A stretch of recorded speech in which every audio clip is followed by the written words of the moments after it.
I wanted to wait until we had a conclusion on the Kyrie Irving, Kevin Durant saga before I made this video, but I am filming this on the 9th of July. I leave tomorrow for my trip, and I'm going to be gone for an entire month.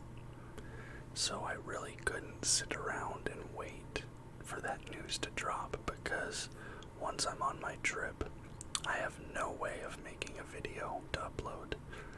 So I either talk about it now, or I can't talk about the NBA offseason at all. So I'm filming this on the 9th. It's going to go up on the 10th.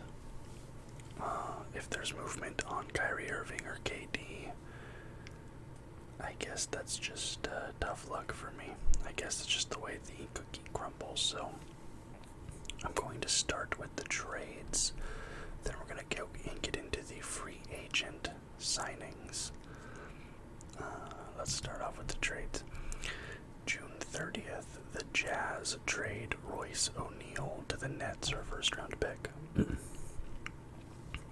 This is the trade that made Brian Windhurst go all and turn into a meme on live television.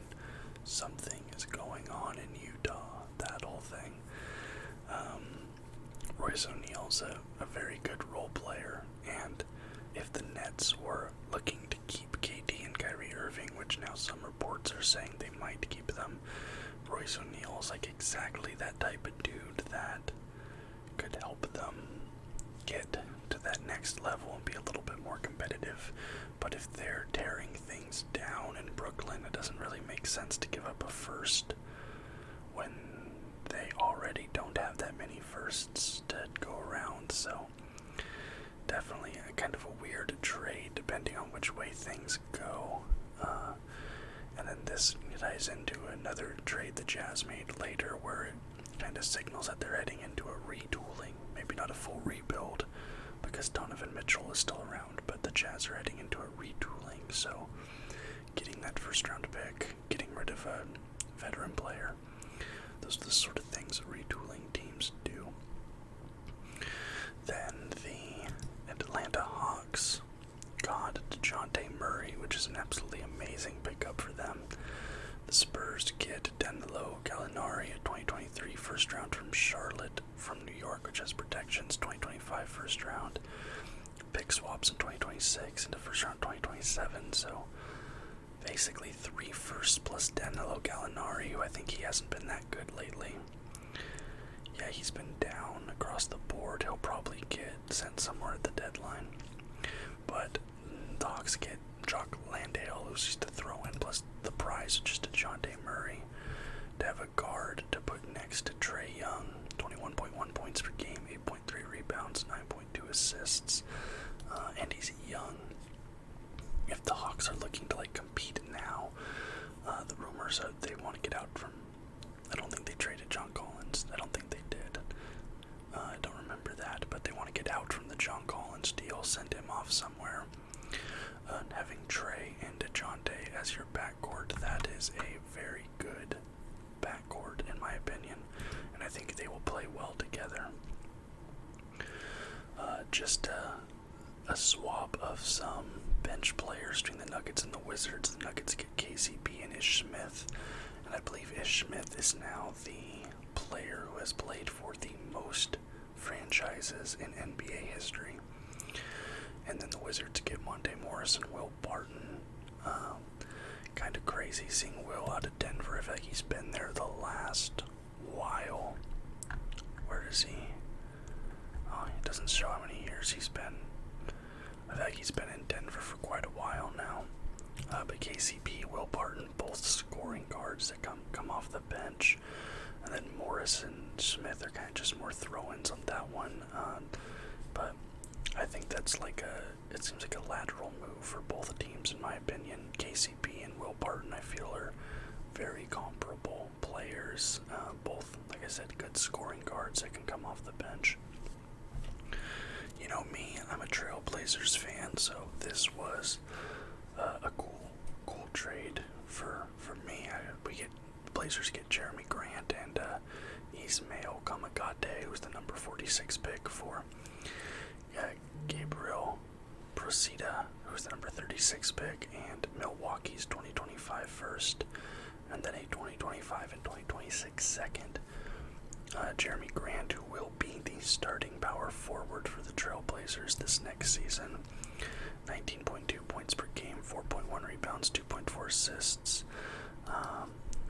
I'm super hype on this trade. Like, Jeremy Grant had been the target for us for, it felt like all last season that people, like the fans, wanted us to go get Jeremy Grant, and Cronin made it happen, so super hype on that. Getting a nice scoring wing. Definitely excited.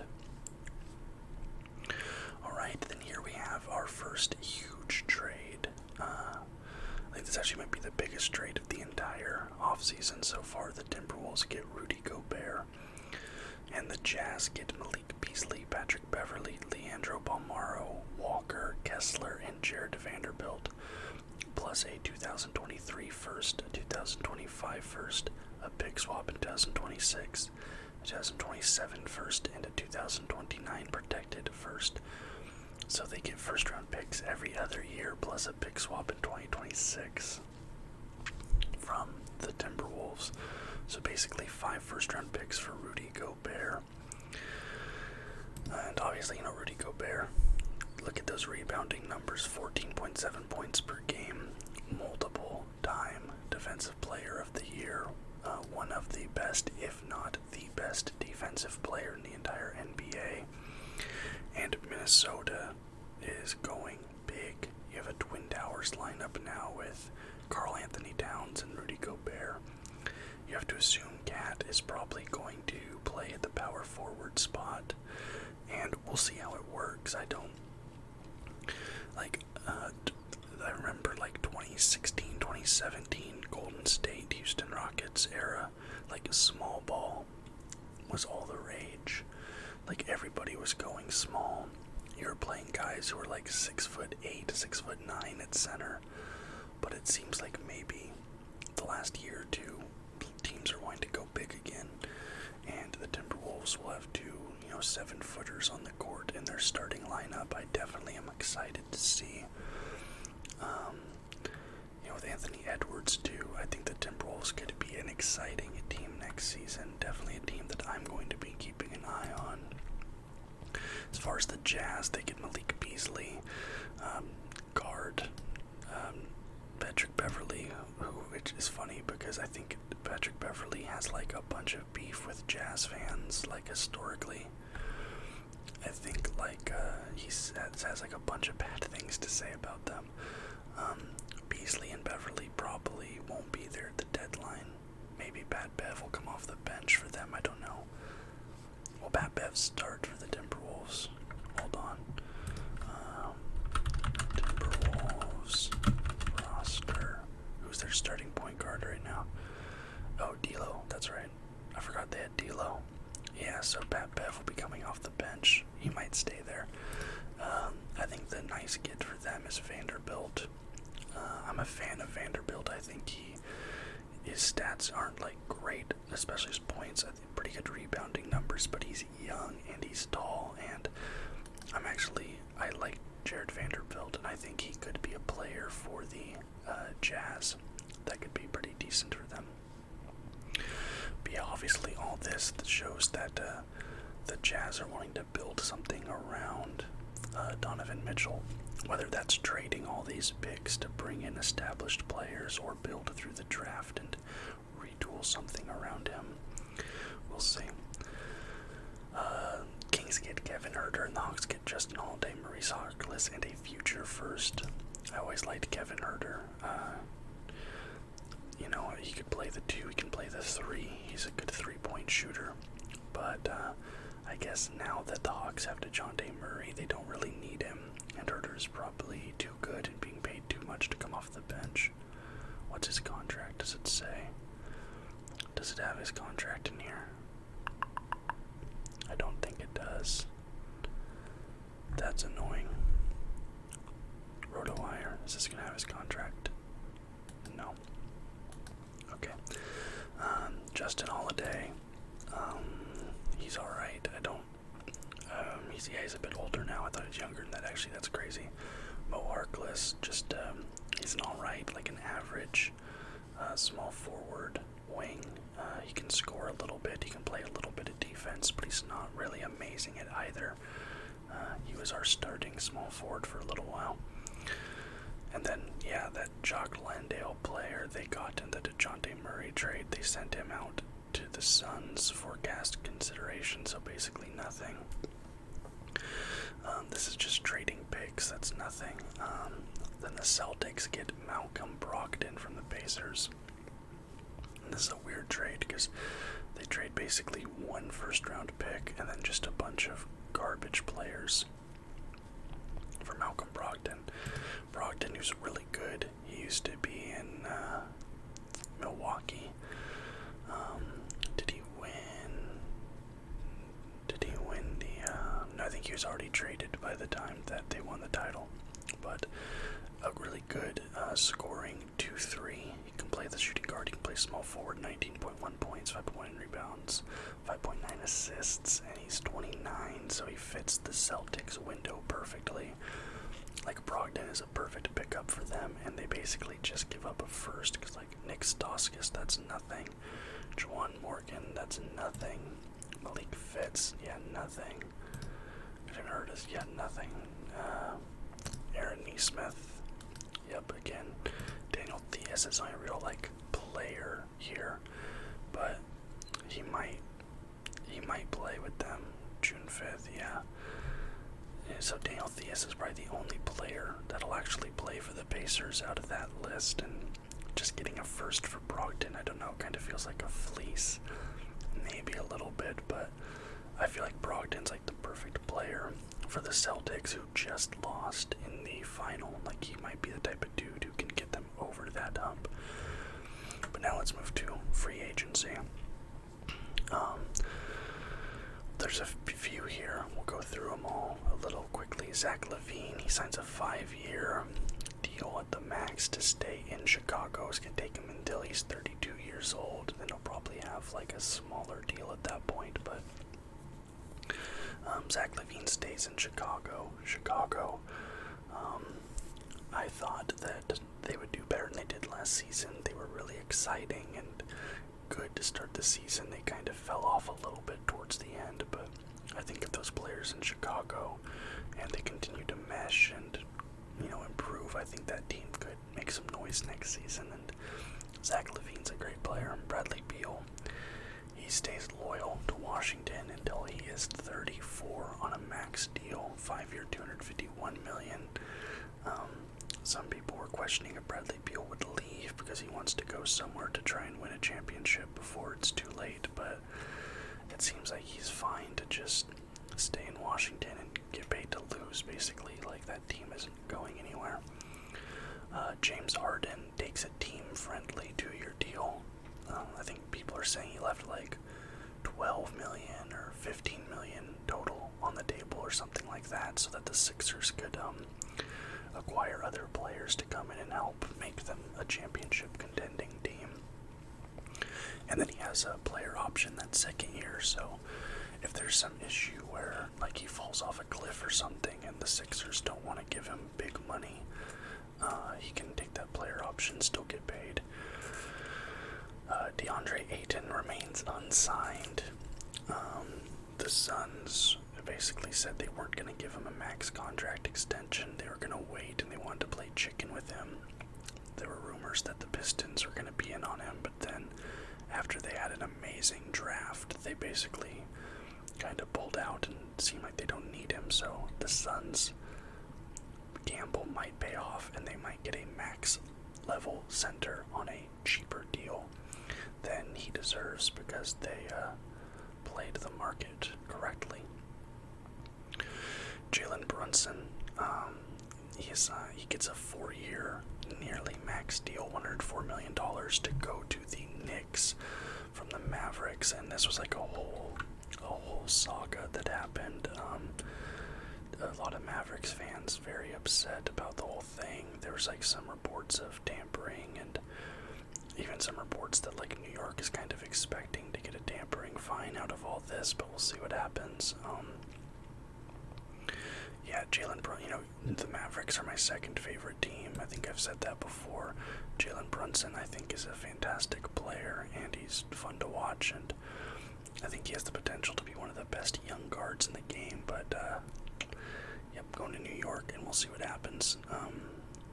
See if New York can improve this season from what they did last season. Miles Bridges, was set to get an absolutely massive contract, but then he had to be pardon my French, he had to be a piece of shit and be a terrible person and commit domestic violence. So he is most likely going to jail, hopefully, and is not going to get paid millions of dollars. Anthony Simons, we gave him a 4-year extension just under the max, like $25 million a year. I'm fine with that. Anthony Simons has shown massive improvement year over year, and he's a starting caliber 2 guard, and he's, like, in my opinion, the future of the Trailblazers. Colin Sexton remains unsigned. I think there was something with that, but I can't remember off the top of my head. Mitchell Robinson, 4-year, $60 million deal. I love Mitchell Robinson. He's one of my favorite young centers in the league, so hype for that. Bobby Portis gets a 4-year, $49 million extension to stay in Milwaukee. Bobby Portis is just that dude that has that dog in him. Kyle Anderson goes to the Timberwolves on a 2-year deal worth $18 million. Blazers, we extend Yusuf Nurkic for a 4-year deal worth $70 million. It's going to take him until he is 31. Because, yeah, Yusuf Nurkic is actually 10 days younger than me. I think that makes me feel terrible. Tyus Jones, 2-year, $30 million deal. Gary Payton Jr. goes to the Trailblazers on a 3-year, $28 million deal. There are some people that were upset about this in Trailblazers fandom. They're like, why are we getting another guard? We don't need a guard. We need wings. But here's the thing, Gary Payton, he was instrumental in Golden State's success in their title run. He's one of the best defensive players in the league, and to see how upset some Golden State fans and front office people are about Gary Payton leaving, I think tells me all I need to know.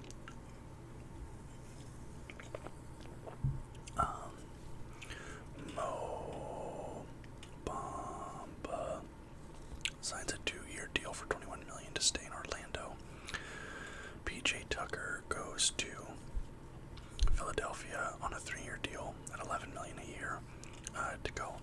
Obviously, PJ Tucker is a really good friend with James Harden, and James Harden obviously left money on the table to be able to make moves like bring in PJ Tucker. Victor Oladipo, 1-year, $11 million deal to stay in Miami. Lucas Dort, 5-year, $87.5 million deal to stay in OKC. OKC gonna be a young, good, exciting team next year, I think. Especially with Chet and their other young players they have there, Shea, Dort, obviously. Malik Monk, after taking a minimum deal to go to LA to ring chase, he goes to Sacramento on a 2-year, $19 million deal. Gary Harris stays in Orlando on a 2-year, $26 million deal. Batum gets a 2-year, $11 million a year extension to stay in LA on the Clippers. Claxton, 2-year, $20 million deal to stay in Brooklyn. Isaiah Hartenstein, 2-year, $16 million deal to go to the New York Knicks. I was kind of upset about this. I really wanted Hartenstein to come to Portland. I love Hartenstein. I think he's a great center. He has good size. He can also score. He can shoot. I love Hartenstein. Kevon Looney, 3-year, $25.5 million deal to stay in Golden State. He's like the perfect center for that team. John Wall gets bought out by the Rockets and then goes to the Clippers for a 2-year, $13.2 million deal. And supposedly he might be their starting point guard next season, which I know John Wall's kind of like fallen off a little bit and people clown on him, but I love John Wall. He has one of the best highlight reel mixtapes of all time. He was like an electric player back when I was first getting into the NBA. I've always loved John Wall, and he still had some moments when he did see the court for Houston where he showed flashes that he can still play pretty well. So I hope John Wall can show out in LA. Otto Porter Jr., 2-year deal to the Raptors, but no details yet. Montrezl Harrell's unsigned. Dante DiVincenzo goes to Golden State on 2-year, $9.3 million deal. He's like a 2-3 shooting guard, small forward that can shoot the 3 ball okay, so it's basically like the perfect player for Golden State. Deshaun Tate, 3-year, $22.1 million deal to stay in Houston. Chris Boucher, 3-year, $35.3 million to stay in Toronto. JaVale McGee leaves the Suns to go to Dallas on a 3-year, $20.1 million deal. It's going to take him until he's 37 years old to be the backup center there. Like, I know JaVale McGee is a serviceable backup center, but he seems a little bit old. And when you have guys like Hartenstein going for 2 years, 16, I don't know, that seems like a weird deal to me. Marvin Bagley, the third, stays in Detroit, 3-year, $37 million deal. Joe Ingles, who a lot of us in Portland thought he was going to play for us next season because he talked about being excited to be on the team. He left to go to Milwaukee on a 1-year, $6.5 million deal, which was kind of a shocker for us because Joe Ingles seemed like the perfect player to come off our bench, but whatever. Danilo Gallinari goes to the Celtics in that, he got traded to the Spurs, but then Celtics 2-year deal for $13 million. Thad Young stays in Toronto on a 2-year, $16 million deal. Wes Matthews has agreed to a 1-year deal with Milwaukee, no details yet. Patty Mills is staying in Brooklyn, 2-year, $14.5 million. Lonnie Walker leaving San Antonio to go to the Lakers on a 1-year, $6.5 million deal. Dwayne Dedmon goes to the Heat on a 2-year, $9 million deal. Amir Coffey, 3-year, $11 million deal. I'll always love Amir Coffey because he was like the GOAT in my 2K rebuild I did a few months ago. Like, he was my starting shooting guard and was just like draining 3-pointers. So I'll always like Amir Coffey.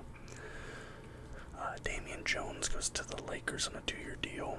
Daniel House Jr., who's been bounced around a bit, he was in Houston, and then apparently he was in Utah, now he's going to Philadelphia on a 2-year, $8.5 million deal.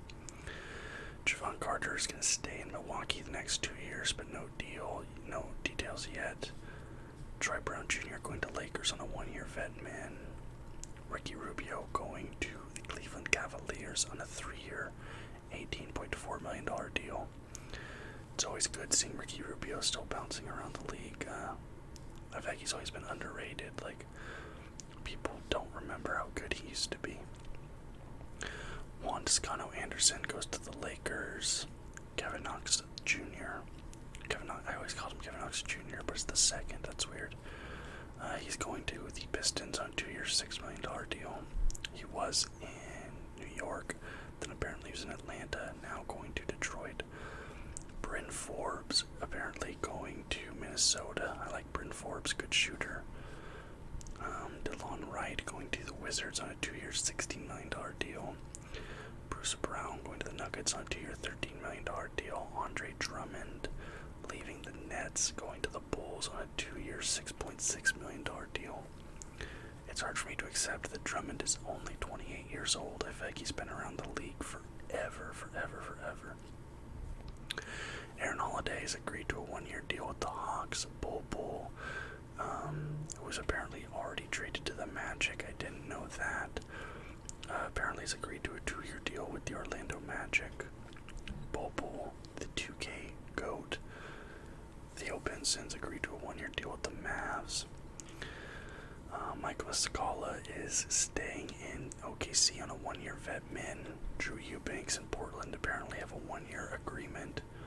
Caleb Martin is staying in Miami on a 3-year, $20 million deal.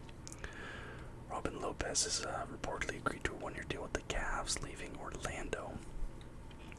Derrick Jones Jr., one of the most electric players to watch when he is on his A game, in my opinion. I love watching him just throw the ball $6.6 million deal to stay in Chicago. Raul Neto going to Cleveland. Jalen Smith staying in Indiana for the next 2 years. Damian Lee leaving the Warriors to go to Phoenix on a 1-year deal. Bismack Biyombo staying in Phoenix. Cody Martin is staying in Charlotte for the next 4 years on a $32 million deal. Josh Okogie leaving the team that drafted him in the Minnesota Timberwolves to go to Phoenix on a 1-year deal. Sam Hauser going to Boston on a 3-year deal. Goran Dragic has apparently agreed to a deal with the Chicago Bulls, which was kind of a shock to Mavericks fans because a lot of them had been operating under the assumption he was going to go to Dallas to play with Luka. And I think between losing Jalen Brunson and not getting Goran Dragic, they kind of had a meltdown. Serge Ibaka staying in Milwaukee for another year. Gorgie Dang, who I didn't even know was in the league still, going to San Antonio for a year. Edmund Summer is going to the Brooklyn Nets. Thomas Bryant going to the Lakers on a 1-year deal. I always liked Thomas Bryant because last time I was in Vegas, I was standing behind him in line at a restaurant, and it was Thomas Bryant and 3 women all wearing very short Washington Wizards dresses. It basically barely covered anything, these dresses, and they were covered in the Washington Wizards logo, and he had 3 women dressed like that with him. And from that moment I was like, this dude rocks. Kessler Edwards has signed a multi-year deal, supposedly the Brooklyn Nets, and Frank Kaminsky leaves the Phoenix Suns to go to the Atlanta Hawks on a 1-year deal. So that is the current state of NBA free agency. Like I said, I really was hoping to wait for KD and Kyrie. I was hoping to wait to see what happened with DeAndre Ayton, but I'm in a time crunch. I'm leaving tomorrow. And this is actually the very last video I am recording for a month. So, the last 2 weeks, just to give you a peek behind the curtain, the last 2 weeks I have been recording multiple videos every single day, starting in the end of June. And I now have scheduled videos up until August 3rd. So I have been recording an entire month's worth of ASMR videos over the last week and a half or so. And I have uploaded and scheduled videos from today all the way until August 3rd. And I finished those yesterday. I got my videos for the 2nd and the 3rd uploaded last night. So today is my last video. I'm not recording another video for an entire month. And I will be back here in the United States on August 3rd to record my video for the 4th. So, this is the last time I'm talking to this camera for more than 30 days. Pretty exciting stuff. So, I hope you guys enjoyed this video. If you did, please leave a thumbs up and subscribe to the channel for more content just like this every single day. Until next time, guys. Bye-bye.